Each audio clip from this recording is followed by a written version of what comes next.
Bonjour, bonsoir les amis. Alors j'ai une super question. T'as mis la liberté financière, c'est un truc d'escroc.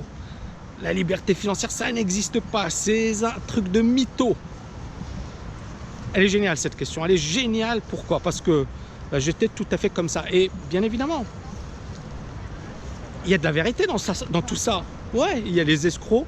Ils capitalisent un max sur tout ça. C'est-à-dire tous les trucs du genre je fais du scalping et je vis la belle vie et je suis super millionnaire et j'ai un yacht ou j'ai une belle bagnole, etc. Bien évidemment, il y a tous ces signes de richesse qui sont utilisés pour convaincre les gens de se former ou d'investir ou quoi que ce soit. Et bien évidemment, on a des drames humains. Donc oui, la liberté financière, c'est, comment dirais-je, utiliser un maximum par les escrocs en tout genre. Donc, vous dire le contraire, ce serait vous mentir. Vous dire le contraire, ce serait vous mentir. Donc, je vais pas vous prendre pour des cons. Au contraire, je vais vous dire la vérité. Maintenant, la liberté financière, c'est possible. C'est possible. C'est-à-dire que tu n'as pas besoin de faire des choses énormes. Tu n'as pas besoin de sortir de Harvard, de HEC ou de Polytechnique. Tu n'as pas besoin d'être un héritier. Tu n'as pas besoin de plein de choses. Tu as besoin juste de suivre une formation solide. Solide. Et si nous, on existe aujourd'hui, je vais être franc avec vous, c'est pour démocratiser la liberté financière. Moi, mon parcours et mon background, voilà, pouvait m'emmener où je voulais, c'est-à-dire j'avais l'embarras du choix. Bon, avec mes diplômes, les bouquins, la médiatisation, etc. Je ne le dis pas pour me vanter, mais bon, voilà, c'est logique, ça paraît logique, ça paraît cohérent, et c'est cohérent. Maintenant, quand j'ai décidé de développer tout ça, j'ai étudié le marché, j'ai vu un peu ce qui se faisait. Je ne vais pas être franc avec vous, je ne me suis pas lancé, je me suis dit ouais, je vais... Et je voyais également les enjeux d'avenir, c'est-à-dire les prochaines années, la difficulté sur le plan des retraites, la difficulté pour les gens d'investir, les rigolos qu'on avait à la télé sur BFM et compagnie qui vous expliquent que le marché va s'effondrer depuis longtemps et le marché n'a fait que monter, les gens qui vous vendent des formules miracles, etc., etc. Donc tout ça, je l'ai vu.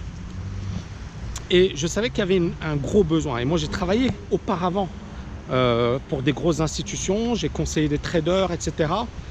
Et je sais qu'il y avait un besoin, d'accord? Donc quand j'ai créé mon programme, c'était parce que je savais que ce programme pouvait aider beaucoup de personnes. Maintenant, bien évidemment, je savais également quelle était ma concurrence, c'est les armes de ma concurrence. Et ces armes, c'est le rêve. Moi, je me base sur la raison, la rationalité, la logique. Ma concurrence, elle se base sur le rêve. La rationalité, la logique ne battra jamais le rêve. Ne battra jamais le rêve. En marketing, on vous vend d'abord du rêve avant de vous vendre, par exemple, un parfum. On ne va pas vous dire voilà ce qu'il y a dans le parfum. La texture, non, on va vous montrer une belle nana, magnifique, bien habillée ou pas très habillée. Et puis, basta. Le parfum, on ne le sent même pas. Hein. On la voit à la télé. Je vais vous dire un truc. Ça va être difficile de sentir le parfum. Mais on vous laisse deviner tout ça, d'accord? Et on essaie d'éveiller tous vos sens. Et ça, c'est le pouvoir du marketing. C'est le pouvoir de la télé. Et donc, on vous vend d'abord du rêve. Si vous voulez vendre un max, il faut vendre du rêve. Donc moi, quand je viens dans mes vidéos, et vous voyez, je suis hyper carré, je vous rentre dedans, ou je réponds cash, c'est souvent, je fais de l'anti-vente. Alors bien évidemment que ça attire vers moi pas des rigolos, c'est-à-dire les gens de la TKL, la grande majorité des cas, c'est pas des gens qui viennent pour chercher du rêve. Et ça, c'est génial. Mais ça veut dire également qu'il y a une grosse partie qui vient pas chez moi parce que justement, elle est refroidie par mes propos. Mes propos, ils les refroidissent. Ils m'entendent dire ouais, les CFD, attention, tu peux pas gagner de l'argent facilement, fais gaffe à ci, fais gaffe à ça. Et ils disent oh là là là, Tammy, c'est sympa, j'aime bien Tammy, mais c'est pas pour moi. Et alors ils vont m'accuser. Il y en a qui vont me dire que je travaille pour les riches, que je m'en fiche des pauvres, parce que genre j'ai tapé sur les CFD où j'ai dit ceux qui sont RSA, évitez les CFD. Et j'en ai reçu des attaques, beaucoup, des insultes. Pourtant, je pense que j'ai fait une bonne action. J'avais un gars, par exemple, il est venu, il m'a dit, Tammy, j'aime trop ce que tu fais. Mais voilà, je suis au chômage, je suis au RSA, je vais suivre ta formation. Est-ce que tu es sûr que je vais gagner? Je lui ai dit, non, tu n'es pas sûr de gagner. Qui d'autre va faire ça? Qui d'autre va faire ça? Et les attaques que j'ai reçues, c'est des gens qui m'ont dit, le gars il est au RSA et moi je lui offre la possibilité de réussir. Parce qu'ils n'ont aucun état d'âme. Donc moi je suis confronté à des gens qui n'ont aucun état d'âme. Donc pour répondre à cette question, est-ce que la liberté financière c'est un truc d'escroc? Je vais répondre oui, il y a beaucoup d'escrocs parce que quand tu as de l'argent, tu as des Madoff, tu as de l'escroquerie de haut vol. Il y a de l'argent les amis. Quand on parle d'argent, les gens, voilà, il n'y a pas du gain. Donc il faut garder la tête froide. Moi, si j'avais pas des bases solides ou des fondations solides, je serais le premier à avoir sauté dans le wagon de l'affiliation. Parce qu'il y avait tellement de pognon à gagner que j'aurais dit, punaise, t'es con de... Parce que, c'est-à-dire c'était tellement facile de gagner de l'argent que voilà, il fallait juste se baisser pour en gagner. Si par exemple, le courtier il vous dit, tu ouvres un compte et on te paye 1000 $. Tu ouvres un compte de ton client à 1000 $ ou 1000 €, d'accord? Ton client, par ton biais, il ouvre un compte de 1000 € et nous, on te verse 1000 €. Vous imaginez le nombre de clients que j'aurais eu? Vous imaginez l'argent que j'aurais pu gagner? C'est-à-dire les gens qui adorent ma formation, qui me disent, Tammy, ta formation c'est cher, moi j'ai pas les moyens. Mais les gars, ils vont mettre 10 000 € chez leur courtier et ils vont tout perdre. Véridique, hein, véridique, vous le savez bien.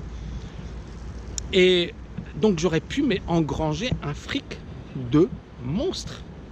Mais dès le départ, je me suis dit, ok, j'ai des principes.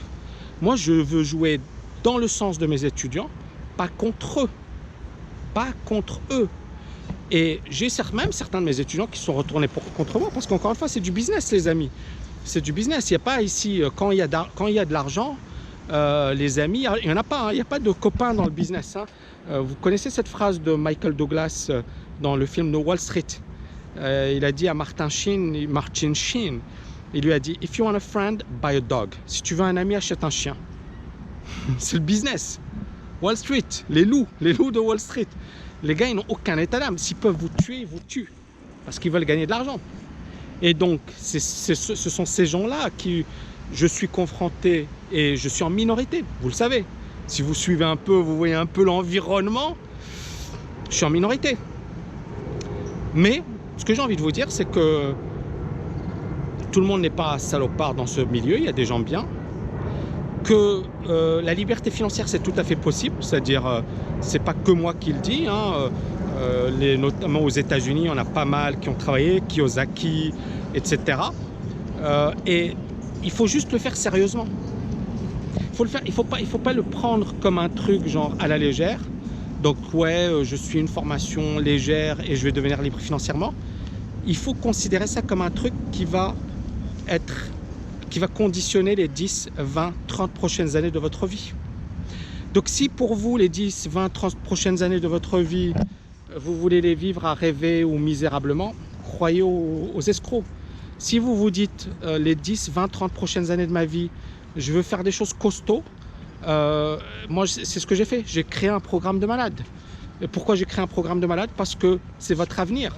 C'est pas un truc à la légère, les amis. C'est vos 10, 20, 30 prochaines années qui seront conditionnées par ce programme. Ce sera même plus important que les études universitaires ou les écoles. Moi, j'ai des étudiants d'HEC. J'ai des diplômés de Polytechnique. J'ai des diplômés des meilleures écoles. Et qu'est-ce qu'ils me disent? Ils me disent ça, je ne l'ai pas appris à l'école, je ne l'ai pas appris à l'université, je n'ai pas appris en business school. J'ai payé des fortunes, mais je n'ai pas appris ça. Et ça, j'aurais voulu qu'on me l'apprenne. Et ça, ce que tu m'as enseigné, je vais l'enseigner à mes enfants. Et je vais leur demander de suivre ta formation. C'est ça ce que j'ai. Des gens qui ont déjà des super diplômes, mais qui se sont rendus compte que la TKL, ça allait beaucoup plus loin. Donc voilà les amis. Donc moi, j'espère que j'ai répondu à cette question. C'est une question très, très difficile. Mais voilà, j'ai essayé d'y répondre de manière honnête, franche et directe, comme d'habitude. J'espère que vous avez aimé cette vidéo. N'oubliez pas de la liker, de la partager. Et je vous dis à bientôt avec un petit paysage magnifique de Francfort by night, les amis. Ciao, ciao, ciao.